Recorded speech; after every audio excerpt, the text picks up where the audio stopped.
Welcome home to USA Global TV and Radio, a place where dreams take flight, with authentic storytelling, diverse perspectives and meaningful conversations, where global stories unite and bridges are built beyond all borders. Discover world-class education, entertainment, hope and inspiration.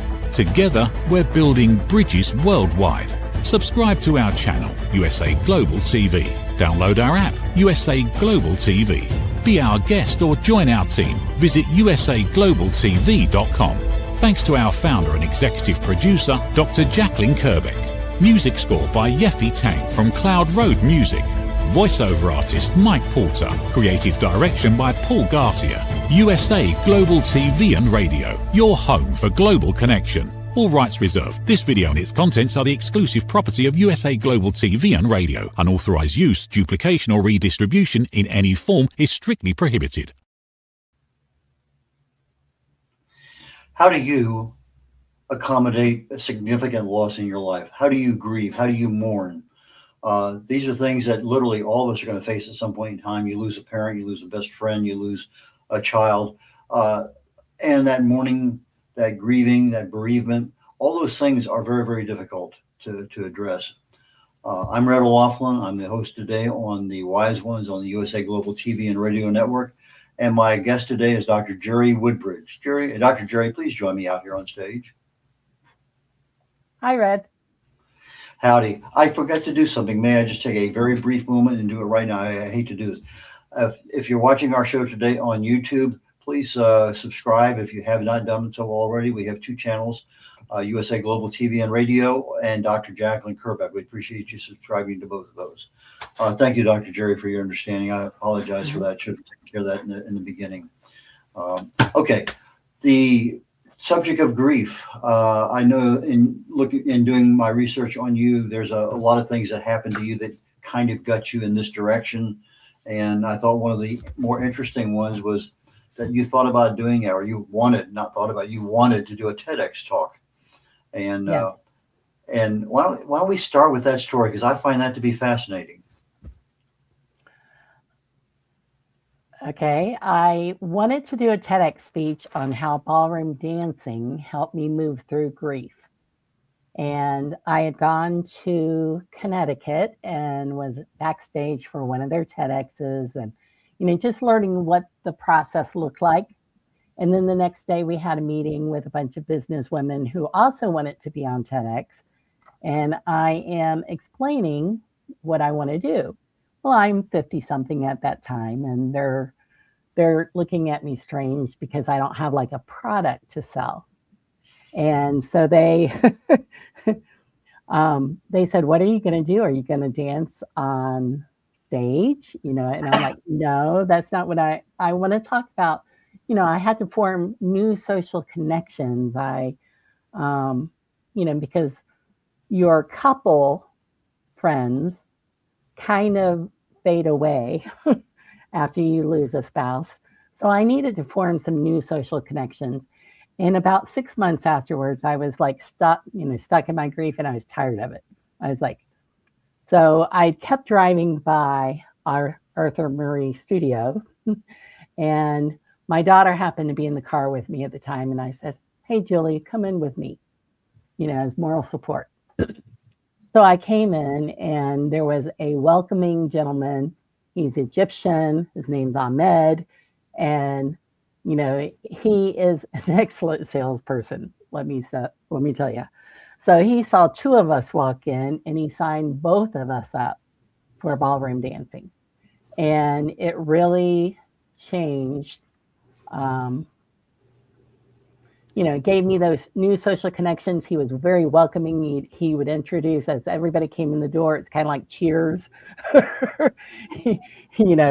He'd say, "Hey, Jerry, come meet so-and-so." And, we would have practice dances so that we could practice with each other on what we were learning. And it just changed my grieving, because I started having some other people I could lean on.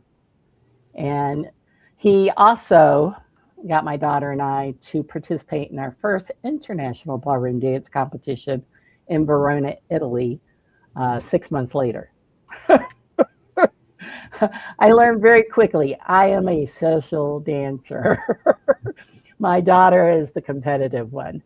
But my daughter had had a lot of issues with depression prior to my husband dying.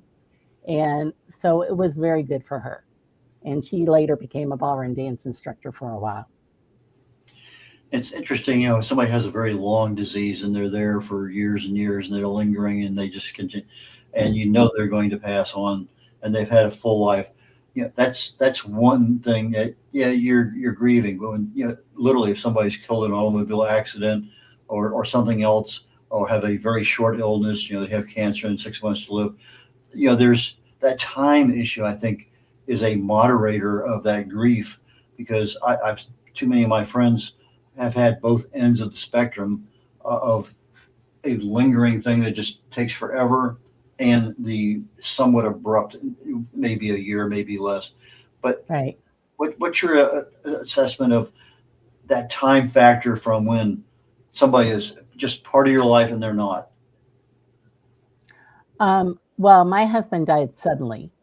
So it was very quick. He went into the hospital on Sunday night. He had surgery on Monday. They removed a large tumor from his colon. And we got the diagnosis on Thursday that it was colon cancer. And Friday he died. So Whoa. it was a sudden. That's why they say What? colon cancer is a silent killer. And even though Whoa. his I my condolences to you. That's pretty shocking. Yes. So my husband's father had colon cancer several times and, was able to get treatment. And, he is kind of like the ever ready bunny. He just kept going. And finally, finally he did pass away. But it was a shock. And I think when somebody has cancer, like, we were told when he was diagnosed that he would have to be out of the hospital for a month before he could start receiving treatment. Well, that's kind of where our mind was. We thought, okay, well, we'll get him home, we'll get him well, as well as we can, and then we'll do treatment. But his organs had begun to shut down, and when they shut down, it caused him to go into cardiac arrest. And at that point, he was declared dead. I Mm. happened to be in the room with him at the time because he was in ICU. And so I remember, whatever it is, code blue, where they all come, or code red, I don't know, whatever it was that they called everybody in to try to work on him. So I saw that they tried. That they had tried to work on him, but his kidneys had shut down, and so that caused all the other organs to shut down at the time. Uh, Again, it's I, that happened so quickly. Just even in you telling me, I was not expecting that fast of an ending. So I'm still kind of sitting here a little shocked. Right. It was hard for me. I had to call, the people that were taking care of my two children to bring them to the hospital so I could tell them that. Okay, so you wrote a book, Joy Overcoming Sorrow. How long did that take you to write that? It took a while. It took a while because when I was at that TEDx speech, they told me you should write a book on children's grief, because I was telling them that I was a teacher and I had worked with other kids who had lost a loved one. So I ended up being like the perfect teacher for this young man who had lost his dad to cancer 2 years prior, and he was in my fifth grade classroom. So that's when they told me I should write a book for children about grief. Well, initially I was a little annoyed because that's not why I came to Connecticut. My purpose was I was going to deliver this TEDx speech. But when I got home, I thought, well, this is a challenge. Challenge accepted. But I did not know what it would take to write a book that was number one, fiction. Number two was written from a child's point of view. And then it would be faith-based. So incorporating all those pieces and parts, there were many times I put the book on the shelf, and worked on other things. But in September of 2024, I felt like the Lord told me, okay, it's now time to get the book out. So I signed up with a hybrid publisher, and, they said, well, how long do you think it'll take to write the book? They're thinking, 6 months to a year. And I'm like, I'll have it to you in 3 months because I was ready. I had 4.5 years to learn, how to put all the pieces together. So I was ready, was able to get the book out June 2025. And that was pretty fast for that hybrid publisher, but it worked. So Joy Overcame Sorrows won 4 awards because there's no other book out there like it. It's written from a child's point of view, and it takes you through the grief journey.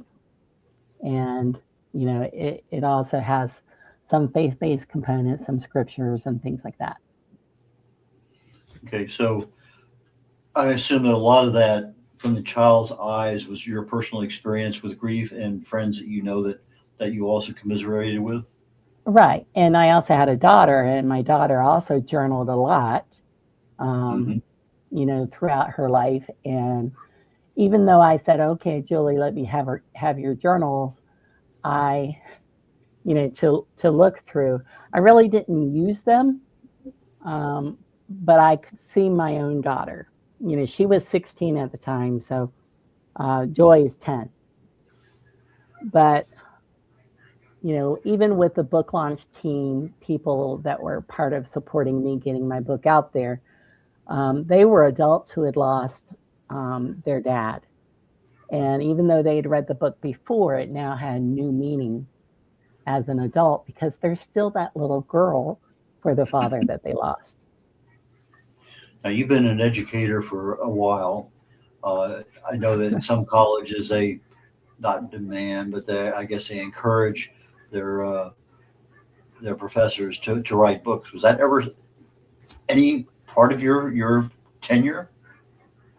Well, I think I get credit for writing it, but it was really more what I feel is a calling that I feel I am to write books for children who have lost loved ones.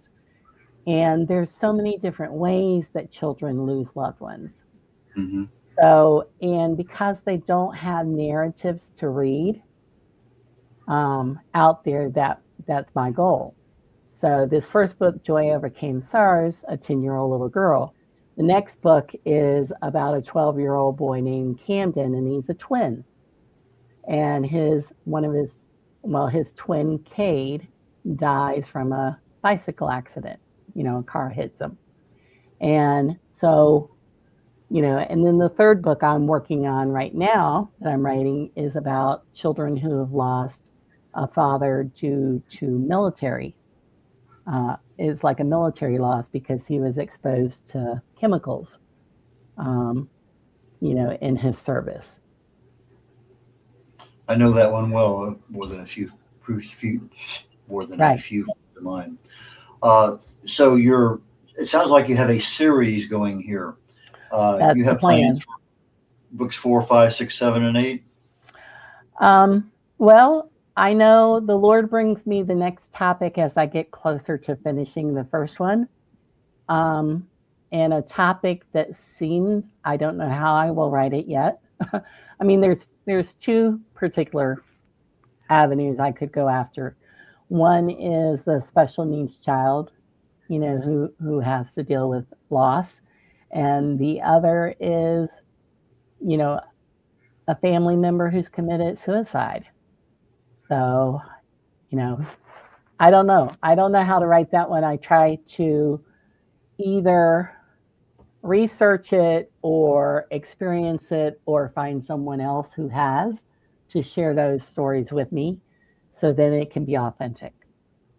Yeah, COVID probably presented a lot of opportunities there too. Right, right. So, as these things come to mind, when I was, I'm sorry, should I stop talking, Red? um, when I was at a widow's retreat in January, I threw out the idea the next book I wanted to write was about a military family who has lost someone, and actually had a widow step up and say, "You can write about my family." So Wow. as these opportunities come up, then yes, then that gives me the next. It kind of gives me permission uh, to write the next book. And sometimes things happen and you don't know right away. Somebody's missing, and it takes a while. Are they still alive? You just never know, Right. and that's part of that process too. My brother died in a scuba diving accident with another military guy, both of them, and it took a week for them to find him. And of course, I got a call from the police department or the sheriff's office. They said, he's been missing. His car is here. But it was 7 days before they, managed to find both of them, and that was one of those, okay, he's probably in, and you kind of work things, all scenarios through your brain, but they keep coming back to what if, and Right. that's, it's one thing when you get hit hard with it, okay, but another one when you just don't know for a while, Right. and it's a tough one, really, truly is. Yeah, I can imagine. Yes, there's all kinds of grief. Um, when we know someone is going to die, like I'm a caregiver for my mom, Uh-huh. you know, and so anytime she has to go to the hospital, I'm dealing with anticipatory grief because I know it can happen. Hmm. I mean, I'm glad when it doesn't, but I know it can happen. And then there's the ambiguous grief, and then there's all kinds of grief that we deal with. And then with joy is the sudden. I call them the suddenlies, where okay, you don't get to say goodbye. You just have to deal with this point. My dad was very sick toward the end, and I had daily conversations with him. And finally, I just said, Dad, uh, we're going to take care of Mom. Don't worry about her. 30 minutes later, he's gone. Right. It just, but I tried to do that with my mom and she hung on and on and on. She would not let go. It's interesting how the human mind, they will let go or they will hang on, and it's like, uh, Right. I can't remember I can't remember who, my sister, she did not want to die on Mother's Day. She died about 10 minutes after Mother's Day ended. But it was just one of those kinds of things that, you can, as a sick person, your mind has so much control over things. And so many people don't want to let go. And that just kind of just lingers and lingers. Right. Right. Um, the Obviously you have a lot of experience firsthand, but how much research have you done on grieving and mourning and bereavement and stuff? Quite a bit because I'm an educator, so I like to understand what's going on. So, and I also am a dissertation chair, so I help other students focus on what they're going to research. So I'm definitely a researcher. So I definitely read everything that I can. Um, and I'm also among a group of other writers that worked with this hybrid publisher that has also um, been writing about grief. And one gal, Katie Parker, she's got a book coming out, and it's called, What If This Is Grief? And she touches on all kinds of grief because she has an accident. So she has to grieve all the things that she lost the ability to move around, etc. So it tends to be one of these areas that I'm very passionate about, and I like to advocate. I was part of a Widows Young Fellowship early on, and that really gave me the support system I needed. But I had a lot of people at work that thought, well, why are you doing this? Why are you going to lunch? Aren't you going to get all sad, for a meeting? I'm like, no, because these women understand what I've gone through. Plus, we do more than that. We laugh together. We try to troubleshoot. It's like, okay, who did you get to fix your sink? We share little tips, about trying to live alone and survive. And, so that was important as well. So anybody who is grieving, that's a widow or widower, find your own support group because your family can only understand so much. And, and they'll want you to move on, and get better and be mom again. But you need some people who understand what it's like. And everybody grieves differently, and that's okay. And some people choose to remain single the rest of their lives. Some people choose to, to get married and move on. It's an individual thing. And it's something we will all deal with at some point. We're going to go to a quick commercial break here. Be back in about a minute or so. I'd like to go down the avenue first of AI and how you use it in your research. And that's kind of the direction I want to go in next. So we'll be back very, very shortly. My Tummy Hurts by Dr. Jacalyn Kerbeck. Meet Jackie. She loves recess, running with friends and laughing on the playground. At school, Jackie tries to play like she always does, but suddenly the pain comes back. Lately, something feels different and her tummy hurts, sometimes a little and sometimes a lot. With the help of a caring teacher, a nurse, her mom, and a kind doctor, Jackie begins to understand what her body is trying to tell her. Sometimes tummy pain is more than a simple bellyache. Some children live with conditions like ulcerative colitis or Crohn's disease. Jackie listens to her body. She asks for help. She knows she's not alone. And Jackie finds her way back to running, laughing, and being herself. My Tummy Hurts, a kid's guide to bellyaches and bathroom troubles by Dr. Jacalyn Kerbeck, available on Amazon and in fine bookstores around the world.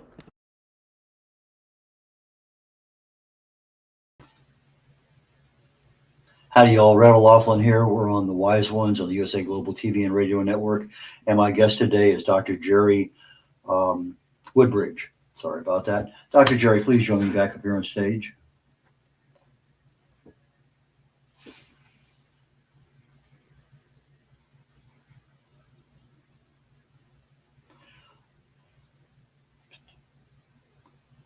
We're talking today about grief. We're talking about bereavement, mourning. And in this particular case, Dr. Jerry went to be a guest on a TEDx presentation and ended up being a Christian children's book author. And that book has won 4 awards, and the book's been out just about a year.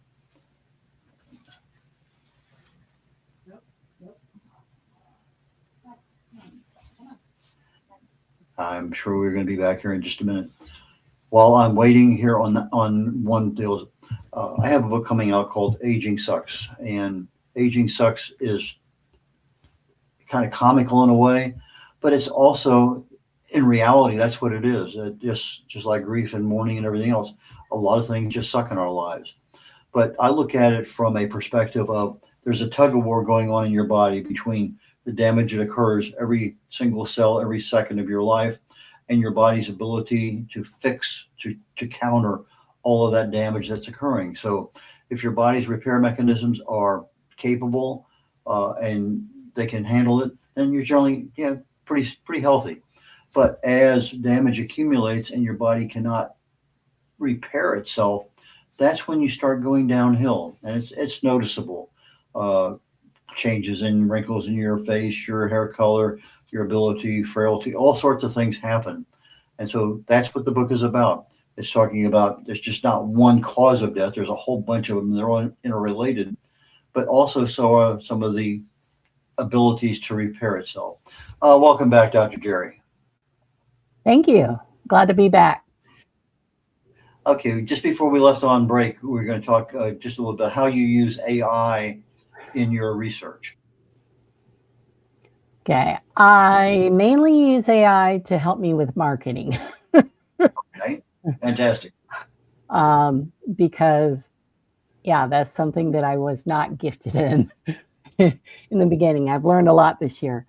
But what I have found about AI with using it with research is you must verify, because AI does hallucinate and it can make up things.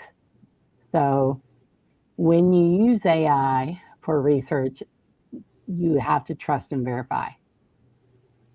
It's interesting. Grammarly has, I think, 10, 11, 12 different AI options on it now. And one of Yes. them is called citation, where they'll go out and find a citation that says this is where that source comes from. But it also has a fact checker, and it'll go out and look at those things that the citation checker gave you. And most of the time it's okay, but I come up 6 times out of 7. All of these things that the citation thing said is valid. They're saying, no, there's no reference to that. That doesn't exist. Exactly. Exactly. So yeah, that's we at Liberty, we have them, if they're going to use Grammarly, because sometimes we need a little help. We don't always know what our what our flaws in our writing are. We can't see them very well. So we tell them to turn off the auto generate. We don't want AI creating content for their research study, their dissertation. So that's one of the things we require. And of course, there's always AI checkers, and turn it in and things like that. So, students do have to be careful. Now, I'll say, like, okay, if you know what your topic is, you can use it to get started, but you need to make sure it's actually a real resource. In other words, it's your real true intellectual property. You came up with it. Right. Okay, you have another book coming out here very shortly. I think next month, the intersection. I'm sorry, intersection. Tell us about that. Yes, this actually is the germ of the idea is actually true. I was teaching in a Christian school. I think I was teaching second grade at the time, and I think the twin boys were either third or fourth grade. And so there was an accident, and they were riding their bikes along the highway, and one of the boys was hit. So this idea has kind of stayed with me. I wondered how the surviving twin was able to recover or be able to navigate his grief. So I took that germ of an idea. I actually put the setting in Jacksonville, Florida, because that's where this had happened. But other than that, everything else was written by me. So when I got to the end of the book, I'm thinking, well, I'm writing this story because this is how I hoped that surviving twin was able to recover. So that they were given the support that they needed, to navigate their grief. Because it's different. There is something different about being a twin. And they have the same, especially when they're identical, they have the same DNA. And so I think there is something scientific and, some people might say mystical about that twin relationship. So, but it's also a sibling loss. Okay, why Jacksonville, Florida? That's where I used to live, and that's where I kind of know that area, and that's where I was teaching at the time. And so the story about the twins, or the intersection, is about Colton Marshall and Cade Marshall, both riding their bikes. We know that Colton is very cautious. Cade is very much a daredevil, so they each have their own personalities. Cade is ahead, and they're racing to the Wawa. convenience store. And so they get to the intersection near the Wawa convenience store, and Cade rushes out. He thinks he sees a gap. He thinks he can beat the gap. And all of a sudden, the light turns for the left turning lane, and Cade gets hit. So Colton has seen this. So there's trauma for seeing the death. That's his twin. He drops his bike, runs out in the road. Traffic stops. There's a nurse, Alyssa, that comes to help. But now Colton has to deal with survivor's grief. It should have been me. A wrong twin. Should have been me. So it's really a story that focuses on an intersection, and that's a place. And, got you now. Got you. Right. But we also, when we think of twins, there's also an intersection there as well. And there's also an intersection with our faith. So I write about how Colton is able to navigate his grief. His parents have different ideas. They think that if they celebrate, like they're going to have a birthday, if they celebrate Colton and Cade's birthday, that's what the mom wants to do, because she wants to remember the twin. Okay. And the dad says, no, that's going to be too hard on Colton. So they're fighting and arguing about that. And then Colton wants to celebrate both of their birthdays, but neither parent are really listening to him. So he runs out in the middle of the night, and it's raining, to go back to the intersection, because usually when there's a car accident that takes somebody's life, you see those crosses and teddy bears and balloons and things like that. And he runs back to the intersection because who can he best talk to? His brother Cade. Mm-hmm. So, and that's where Pastor Olivia finds him, because she's just happening to be driving down the road and sees him, and ends up getting him to safety under an awning, and they talk a little bit. And she admits, I don't know what to say when people suddenly die. She says, my dad died when I was young, and I didn't know what to say, and I didn't like it when people would give me all these, little cliches. So that begins to help Colton know that it's okay how he's processing his grief. You're familiar with the Naval Air Station there, Jacksonville? Yes. NAS? Yes. And Mayport? Yep. Orange Park is a city there. My dad was mayor at one point in time. Just to add a note of levity, because we're on a pretty serious subject here. Right, right. But it's ironic. Red O'Loughlin was a mayor of Orange Park. Well, 20 years earlier, there was another Red O'Loughlin who was a mayor of another city in Florida, which I thought was really strange. Two Red O'Loughlin's mayors of different cities in Florida. But anyway, foreign languages. Do you intend to put your books into any foreign languages? Because right now you have a real good command of the culture that we have here in America. But is this something that's entered into your mind?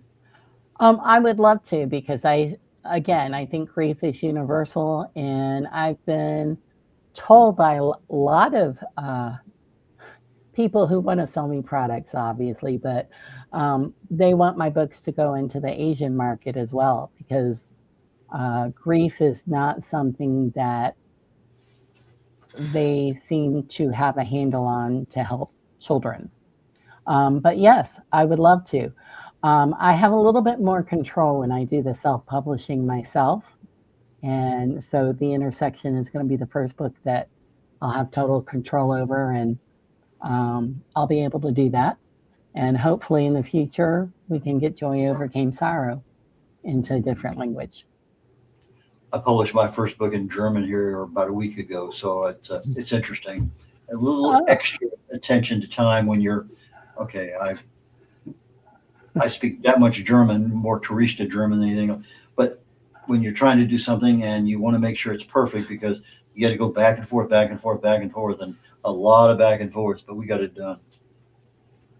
Well, that's good. I mean, I would have to have a translator for sure.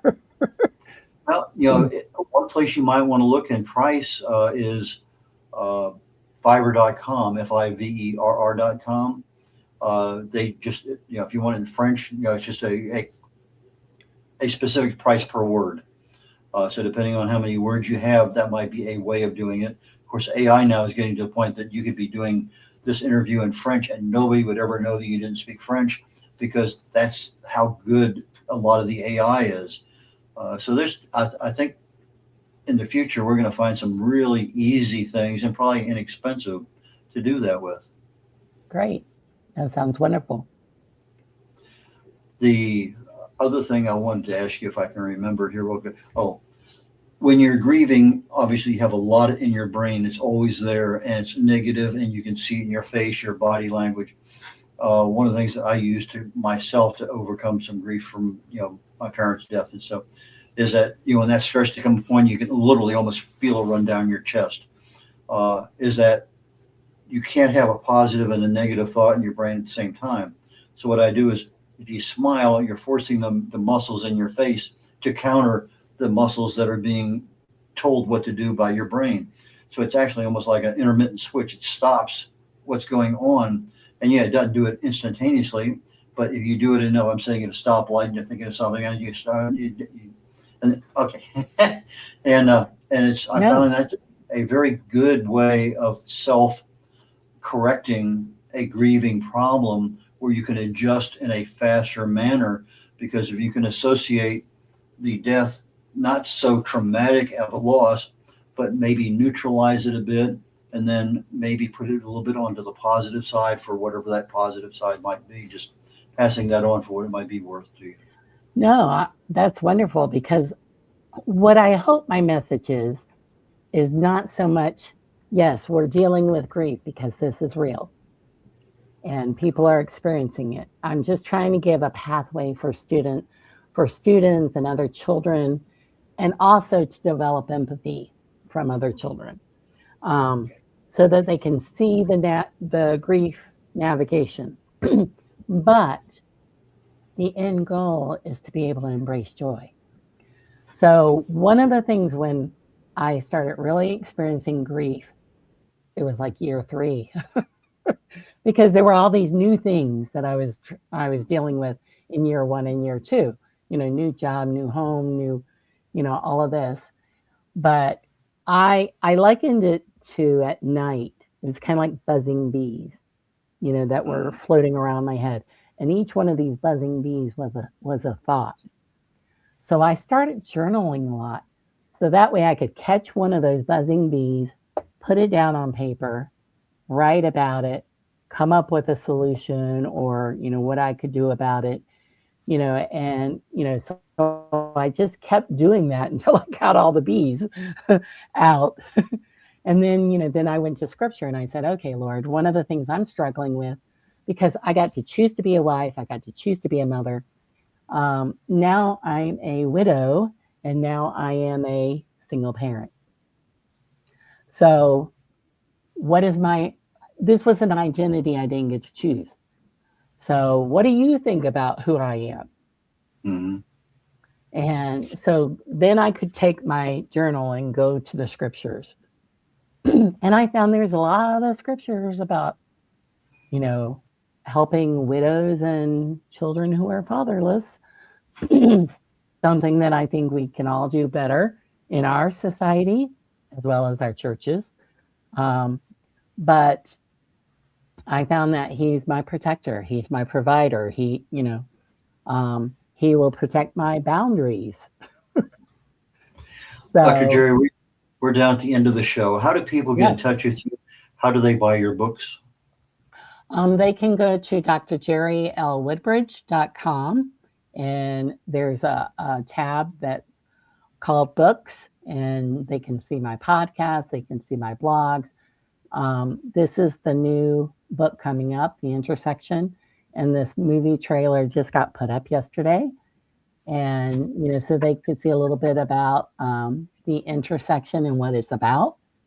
And that's how they can reach me. Okay. So for our audience, it's going to be the audio world out there later on today. Dr. Jerry, Jerry, Woodbridge, WOODBRIDGE. So drjerrywoodbridge.com. It's actually an L between Jerry and Woodbridge. I was reading, I saw it and I didn't say it. I'm sorry. That's all right. Okay, so Jerry L. Woodbridge.com. Right. Dr. Jerry, thank you so very much for today. I really enjoyed our conversation. I look forward to our next one because I'm sure it's coming, and you have a book coming out soon. We have a show called The Corner Bookstore.